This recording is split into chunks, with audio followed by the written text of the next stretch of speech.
Si jamais des extraterrestres nous regardaient de très loin, ils penseraient que les habitants de la Terre sont des voitures. Dès ses origines, la voiture a été taxée d'être l'engin du riche, qui va polluer les pauvres, qui va polluer la campagne, qui va tuer les pauvres. Alors un sociologue qui s'appelait Pareto, qui était loin d'être un socialiste, écrit cela à peu près noir sur blanc. La voiture, contrairement à ce qu'on pense, c'est d'abord un engin du travail. Et la voiture a beaucoup été utilisée par les artisans commerçants. D'où les fameux taxis de la Marne dans les années pendant la Première Guerre mondiale. Il faut vraiment attendre les 30 Glorieuses pour que ça se diffuse aux franges du salariat, d'abord les plus qualifiés, puis les moins qualifiés. Seulement, comme toutes les universalisations, elles sont masculines. Parce qu'il faut vraiment attendre les années 80 pour que les femmes se mettent au volant de façon massive. En réalité, il y a à peu près une femme sur deux qui a le permis de conduire en 1980. Le code de la route, il apparaît tardivement, en tout cas il apparaît plus tardivement que les premiers véhicules.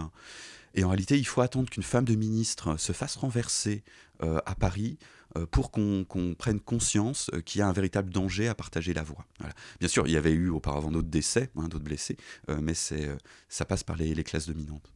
30 ans plus tard, 40 ans plus tard, avoir une voiture n'est plus tant un marqueur social. Par ailleurs, les fabricants très individuels de voitures, la voiture fabriquée pour les plus riches, n'existe plus, ou quasiment plus. On voit plus enfin, on en voit un peu de Bugatti, mais ça n'oppose finalement qu'une toute petite élite au reste du monde. C'est un outil au même titre qu'un outil de travail. Et c'est pour ça que l'augmentation du prix des carburants peut être vue de façon si contestataire. Est-ce qu'on souhaite une société où l'on bouge moins? Ces questions de mobilité sont des questions à traiter de façon politique, c'est-à-dire qu'elles sont sujettes à débat et qu'elles sont sujettes à des intérêts différenciés. Et il ne faut pas qu'on entende toujours les mêmes intérêts. On a envie d'une conversion écologique des mobilités, mais ce que craignent beaucoup, ce que je crains également, c'est que cette conversion, elle soit plus ou moins coûteuse pour les groupes sociaux les plus populaires. Abandonner la voiture, lorsque vous habitez la périphérie, lorsque vous habitez l'espace rural, c'est extrêmement coûteux. Et puis parfois vous ne pouvez pas le faire.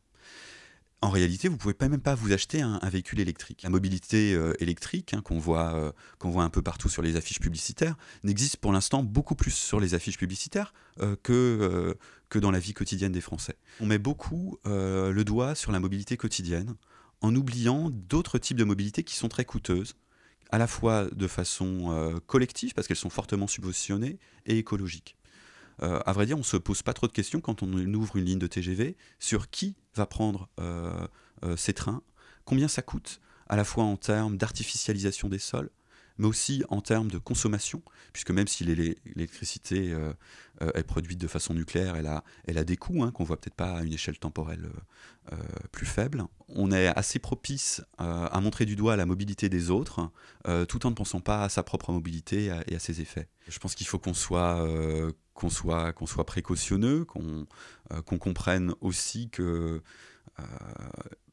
avoir 2, 3, 4 voitures traduit des besoins qui sont liés en fait à des phénomènes très forts de périurbanisation. Pour penser l'avenir de la voiture, il faut aussi penser l'avenir du logement.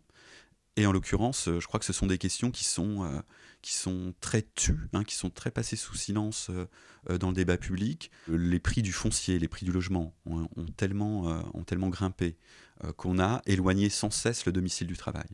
Il y a aussi une autre forme d'appétence, qui est l'appétence pour l'habitat individuel. Par définition, il crée de la mobilité quotidienne importante.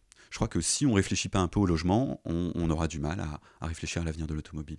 Mes revendications, ce serait qu'il faut qu'on pense une mobilité moins coûteuse, à la fois collective et de façon privée. Et en réalité, moi, ce que j'imagine, c'est des formes de droit à la mobilité, de location. Si vous dites au ménage, pour 100 € par mois, vous pouvez avoir une voiture à vous, et vous pourrez avoir une mobilité de tant de kilomètres par an, par mois. Ça permettrait à la fois d'avoir en quelque sorte des formes de quotas. Je vois à peu près combien je circule, et puis surtout ça sécuriserait les budgets.